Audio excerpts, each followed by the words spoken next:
Picture this. It's June 16th, 2024. 40,000 people are packed into a Chicago festival ground, phones raised, waiting. They're about to witness something that hasn't happened in 12 years. Chief Keef, Keith Cozart, steps onto the Summer Smash stage. His first real Chicago performance since 2012. The crowd erupts, but here's what they don't see. The ghosts standing next to him. King Von, dead at 26. FBG Duck, gone at 26. Lil JoJo, killed at 18. Fredo Santana, lost at 27. Chicago drill music created superstars. It also buried most of them. This is the story of the one who got away, not through luck, but through the hardest choice of all, walking away from everything he knew.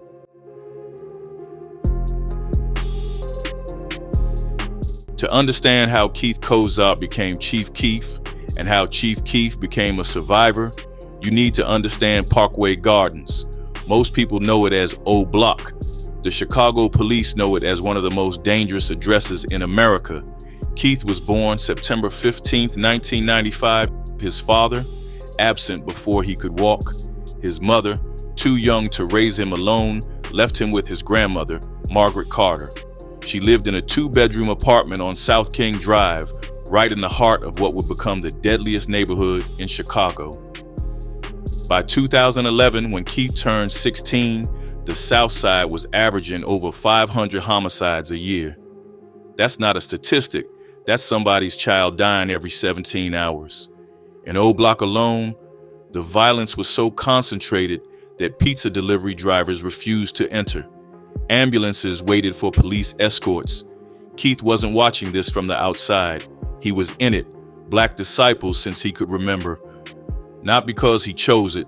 You don't choose your block in Chicago. Your block chooses you. O Block, 600 Front Street, Lamron. These weren't just neighborhoods. They were armies in a war that started before Keith was born. Here's what people don't understand about growing up in O Block. Normalcy becomes relative. Keith's friends weren't getting summer jobs at McDonald's. They were getting shot at 15, 16 years old. His buddy Lil Steve, dead. Blood Money, his cousin, would be gone by 2014. These weren't surety tales.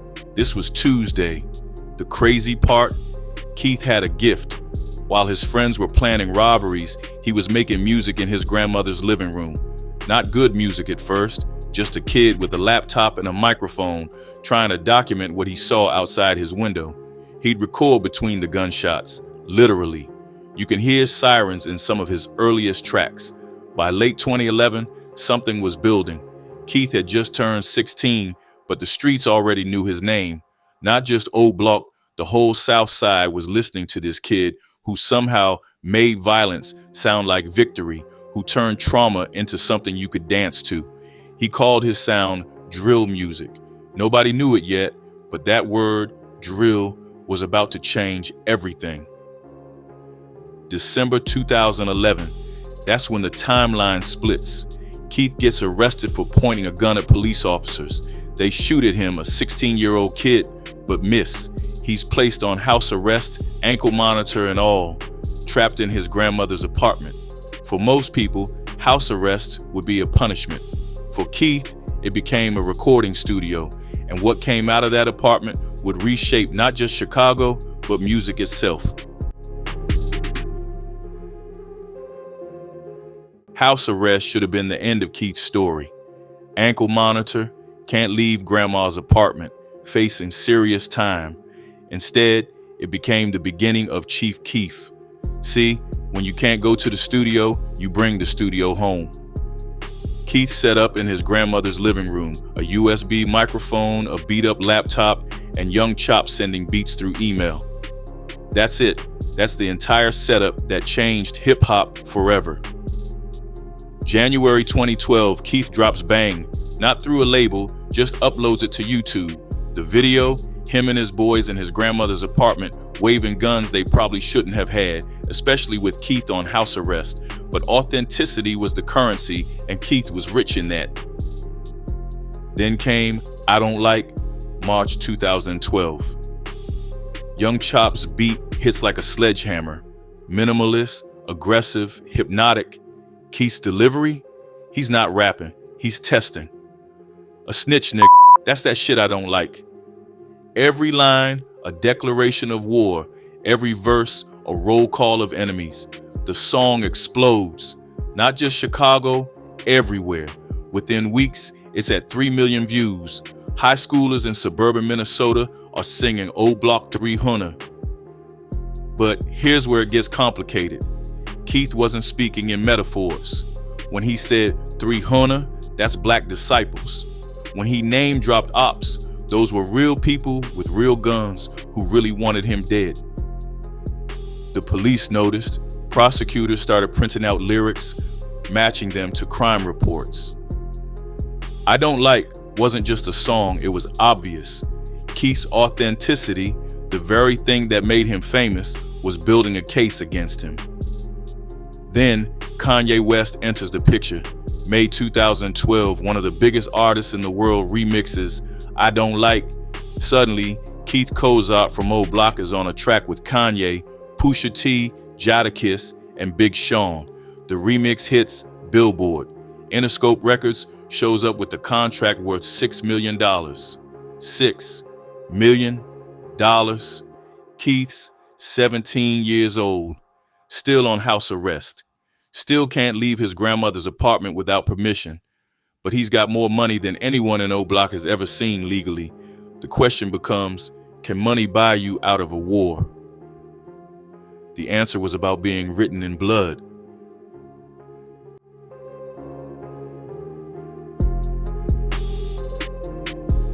To understand what happened next, you need to understand Chicago's gang geography.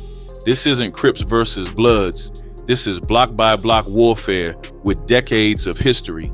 Black disciples versus gangster disciples. BD versus GD. By 2012, this wasn't your grandfather's gang war. This was digital. Twitter beef in the morning, shootings by afternoon, Instagram posts becoming hit lists. Chief Keef represented BD. Specifically, he represented O Block 600 Front Street, the Black Disciple strongholds. His music wasn't just entertainment, it was propaganda. Every song claimed territory. Every video showed dominance. Enter Joseph Coleman. The streets knew him as Lil JoJo, 18 years old, from the Gangster Disciples Brick Squad set on Euro 69. Where Keith had Interscope millions, JoJo had hunger. Where Keith was on house arrest, JoJo was on the streets. JoJo watched Chief Keef blow up and saw an opportunity. If Keef could get famous dissing GDs, why couldn't JoJo get famous dissing BDs? So he crafted his response, BDK, Black Disciple Killer. The music video dropped September 2012, JoJo and his boys throwing up GD signs, directly challenging Chief Keef and the BDs. But this wasn't just a diss track. In Chicago drill culture, JoJo had just done something unforgivable. He'd taken Keef's own sound, his own style, and flipped it into a serious threat. The social media explosion was immediate. Chief Keef's mentions flooded with JoJo's video, BD members posting responses, GD members posting challenges. The comments section became a war zone. Addresses got dropped, real names got exposed. Let's slow down and review September 4th, 2012, hour by hour, because this day didn't just change Chief Keef's life, it changed how America saw drill music. That morning, JoJo wakes up in his grandmother's house. He's 18, fresh off the success of BDK, feeling invincible. The video's at 2 million views, street credibility at an all-time high. But in Chicago, credibility and target are the same word. 1 p.m., JoJo's on Twitter, responding to fans, retweeting threats against Chief Keef and the BDs. Normal Tuesday in drill world. 3:30 p.m., JoJo decides to prove he's really about that life. He heads to 069, his block, but starts walking toward BD territory. His boys try to talk him out of it. He doesn't listen. 4 p.m. This is when JoJo makes the decision that kills him. He starts recording on his phone, riding a bicycle through BD territory, specifically calling out Lil Reese. Reese! Lil Reese! Over and over. He's laughing. The video's shaky, but you can see he's alone. No security, no backup, just an 18-year-old with a phone and a reckless behavior. 4:15 p.m. The video goes up on Twitter. Within minutes, it's spreading through Chicago's gang network. BD members are seeing JoJo, their biggest op, alone on their territory, taunting them. 6:13 p.m. JoJo tweets his location. I'm on 069, I'm out here. He thinks he's won something. He's proven he's not scared. 7:24 p.m. JoJo's riding his bike near 69th and Princeton. A tan Ford Taurus pulls up. 7:25 p.m. Multiple gunshots. JoJo tries to run. He makes it maybe 20 feet. 7:30 p.m. Joseph Coleman is pronounced dead.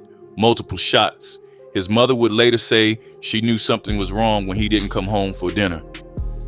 8:47 p.m. Chief Keef tweets, "It's sad cuz that nigga JoJo wanted to be just like us, LMAO." That tweet, that damn tweet. In 9 words, Chief Keef went from rapper to suspect. The Chicago police immediately announced he's a person of interest. Not for the shooting, they know he's on house arrest, but for potentially orchestrating it. The national media explosion was instant. CNN, Fox News, NBC, everyone's running the story. Teenage rapper laughs at rival's murder. Parents who'd never heard of drill music suddenly knew Chief Keef's name, and they were terrified. Keef tries to walk it back, claims his Twitter was hacked. Nobody believes him. His label, Interscope, goes into crisis mode. How do you promote an artist who just mocked a tragedy? But here's the thing about that tweet. It wasn't unusual for drill culture. It was just the first time mainstream America was watching. In Chicago, your enemy dies, you celebrate. That's the code. Keef just forgot the whole world was now watching. The investigation intensifies. Police start combing through every tweet, every Instagram post, every YouTube comment. They're building a case that drill music isn't just reflecting violence, it's causing it. Within weeks, Keef's banned from performing in Chicago. His shows get shut down. His name becomes radioactive. At 17 years old, he's simultaneously the hottest new rapper in America and essentially exiled from his own city.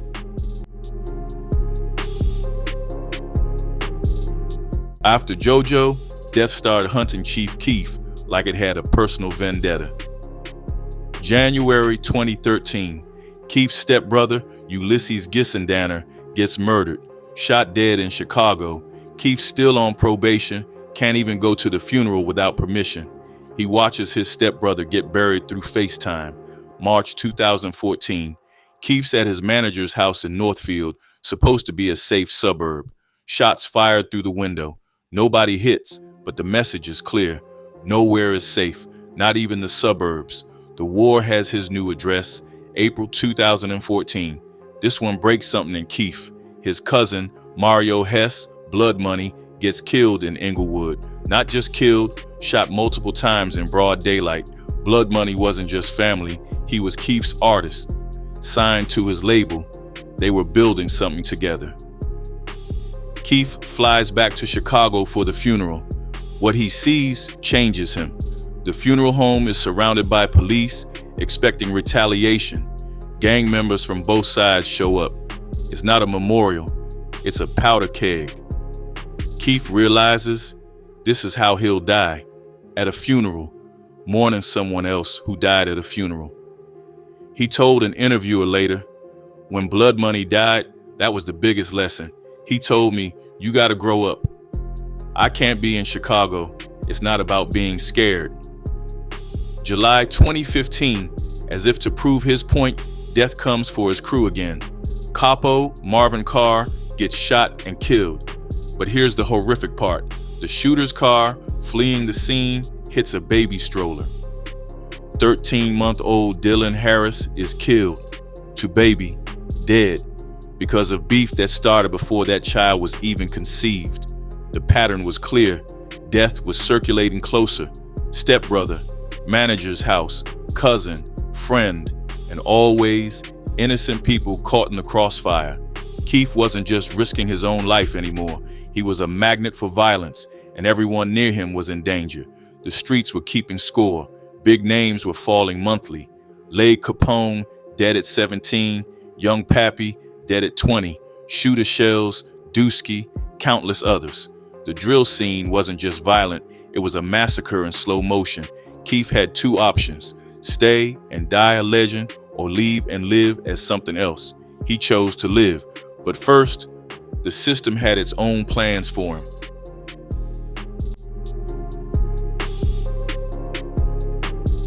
While death was hunting Chief Keef from one side, the law was closing in from the other.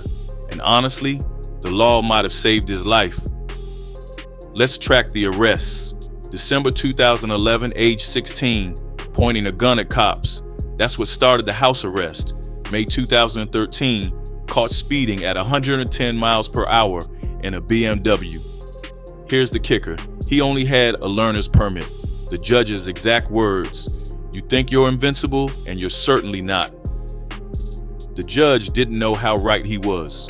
October 2013, Keef gets arrested for marijuana possession in public. Sounds minor, right? Wrong. He's on probation.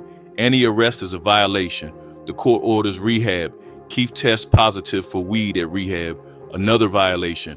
But the nail in the coffin? A Pitchfork documentary, January 2014. Keef's at a gun range, holding a rifle, apparently intoxicated, talking about his ops. It goes viral.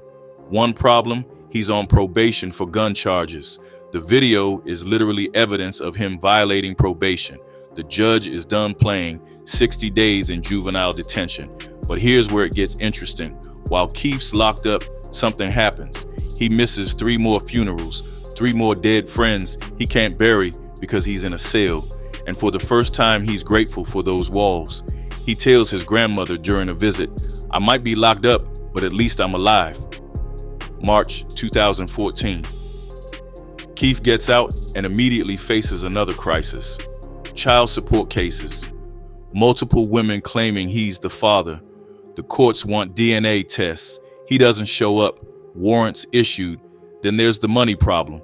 6 million sounds like forever money, but not when you're paying for security, lawyers, your whole block's commissary, your dead friends' funerals. The IRS wants their cut. Illinois wants their cut. The labels want overlap. Suddenly, 6 million looks more like 600,000. Here's something wild about Chief Keef's generation. They documented their own crimes better than any surveillance system ever could. Every tweet was evident. Every Instagram post, a confession. The prosecutors didn't need informants anymore. They had Twitter, take Keef's Instagram, stacks of money next to guns, probation violation, location tags at parties where shootings happened later, person of interest, comments on rivals' posts that preceded murders, conspiracy evidence. He was building the case against himself, one post at a time. The Pitchfork gun range video, that wasn't some hidden camera sting. Keef invited them, filmed himself violating probation in high definition. When prosecutors played it in court, his lawyer just shook his head. What defense is there against self-documentation? But Keef wasn't alone in this. The whole drill scene was criminalizing itself in real time. Lil JoJo tweeted his location before dying. King Von would later rap detailed murder confessions. FBG Duck posted his daily routines. They were all making the prosecutors' jobs obsolete. The FBI started a new unit just for social media evidence. They called it digital forensics. But really, it was just screenshotting Instagram. These kids were giving them everything: times, dates, locations, motives, weapons, all public, all eligible. Here's the irony that wasn't lost on Keef. Social media made him rich and famous. I Don't Like went viral on YouTube. Kanye found him through Twitter. Interscope signed him because of his Instagram following. But that same digital footprint was about to make him a felon or a corpse. The prosecutors had a file on Keef that was mostly his own content. His YouTube videos showing guns and drugs, his tweets threatening specific people who later died, his Instagram lives from locations where crimes occurred. He wasn't just a suspect, he was his own star witness. By mid-2014, Keef's lawyer gave him one piece of advice. Stop posting, stop tweeting, stop everything. You're giving them life sentences for free. But stopping wasn't an option. The music, the image, the beef, it was all happy, and content was currency. Without it, Chief Keef didn't exist. He needed a new strategy. The solution? Leave Chicago, but keep the persona. Be Chief Keef from a distance. Make drill music from safety. It sounded simple. It wasn't.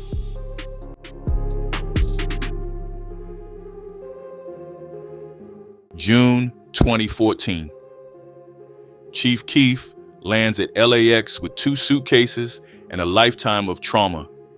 He's 18 years old, millionaire on paper, homeless in spirit. Los Angeles sprawls out before him. Palm trees, perfect weather, and absolutely nothing that feels like home. He rents a mansion in the valley, 12 bedrooms, pool, tennis court, the whole Hollywood dream. But listen to what he says about it. My favorite part about Los Angeles is the quiet. The quiet, not the weather, not the industry connections. The quiet, the absence of sirens, of gunshots, of death lurking around every corner. For the first time since he was born, Keith Kozart could walk outside without checking for rivals. But Exile is still Exile. Even when it saves your life, Chicago didn't forget. The warrants kept coming. The city that made him forbade his return. When he tried to schedule a hologram performance at Craze Fest in 2015, Mayor Rahm Emanuel personally intervened. Emanuel's exact words: he's an unacceptable role model who promotes violence. The hologram lasted 3 minutes before police pulled the plug. Think about that. They were so scared of Chief Keef's influence, they shut down his digital ghost. Meanwhile, Chicago kept dying. From his Valley mansion, Keef watched through Instagram as his world disappeared. January 2018, Fredo Santana dies, 27 years old. Keef posts a tribute, but he can't go to the funeral. Warrants. August 2020, FBG Duck gets shot on Oak Street, Chicago's luxury shopping district. Dead at 26, Keef watches the surveillance footage like everyone else. On YouTube, from California, November 2020, King Von Diaz in Atlanta, 26 years old. Shot outside a nightclub over an argument that lasted 30 seconds. Von was supposed to be the one who made it out, just like Keef, but he couldn't stay away from the streets. Each death was a reminder. That could have been Keef. Would have been Keef if he'd stayed. His exile wasn't just saving him, it was forcing him to watch everyone else die from a distance. Survivor's guilt has nothing on survivor's isolation. He tried to warn them, in interviews, on songs and DMs. Leave Chicago, he'd tell the young rappers. It's not worth it. But they couldn't hear him, or wouldn't. To them, Keef was a sellout who ran to LA. They were keeping it real, he was keeping alive. The music changed too. In LA, Keef experimented, made auto-tune ballads, tried painting, produced video game soundtracks. The rawness that made him famous got replaced by something else. But you can't make Love Sosa from a place of safety. That energy comes from proximity to death. His kids barely knew Chicago. His oldest daughter, born when he was 16, grew up thinking daddy was from Los Angeles. He was Chief Keef in name, but Keith Kozart was becoming someone else entirely. By 2024, he'd been gone 12 years. Longer than he'd lived in Chicago as Chief Keef. O-Block was famous worldwide, tourists taking selfies where his friends died, but Keef couldn't visit his grandmother's old apartment without risking arrest or worse. Which brings us back to June 16th, 2024. Summer Smash, Chicago, 12 years of exile ending on a festival stage. The lawyers finally sorted out the warrants. The beef, while not squashed, had lost some heat. Most of his enemies were dead or in prison. Chief Keef could come home. For one night, he brings his 13-year-old daughter on stage. She's never seen him perform in Chicago, never seen where her father came from. The crowd goes insane when he starts Finetto, a song he'd never performed in his hometown. But watch the footage closely. Keef's eyes keep scanning the crowd. Old clothes, looking for threats, for rivals, for death that might still be hunting. Even after 12 years, even with massive security, even with most of his enemies buried, he knows Chicago doesn't forget. The set list is a roll call of the dead, every song connected to someone gone. Love Sosa, filmed with Fredo. I Don't Like, the song that started the war with JoJo. Earned It, featuring King Von before the fame. He's not just performing, he's conducting a session. 40,000 people rap every word. Kids who were in elementary school when Keef left. They know the mythology better than the man. To them, Chief Keef is drill's founding father, the blueprint, the only one who survived. But survival is relative. Sure, Keith Cozart is alive, breathing, rich, safe in Los Angeles. But Chief Keef, the hungry kid from O Block, the voice of Chicago's rage, the teenager who turned trauma into anthems, that person died in exile, had to die. That was the price of survival. Look at the statistics. Between 2012 and 2024, we lost over 30 prominent drill rappers to gun violence. 30. That's not a music scene. That's a cemetery. Chief Keef is literally the last man standing from drill's first generation, not because he was tougher or smarter, but because he left. The traditional story goes, pride leads to downfall, but Keef's story inverts that. His pride, his success, his fame, they forced him into exile, and that exile saved him. He lost his city, his identity, his authenticity, but he kept his pulse. After Summer Smash, Keef flies back to LA, back to the quiet, back to exile. Chicago recedes again into memory and Instagram stories. But for one night, he was home, the last witness to a war that killed everyone else. Sometimes winning means walking away. Sometimes the bravest thing is running. Sometimes you survive not because you're strong, but because you're smart enough to be weak somewhere safe. Chief Keef won by every metric that matters: money, influence, survival. He also lost everything that made him who he was. That's the bargain. You can have your life or your legend, not both. Keith Cozart. Thing life, Chief Keef became a ghost, and 30 dead rappers would trade places with that ghost in a heartbeat. If they still had heartbeat to trade,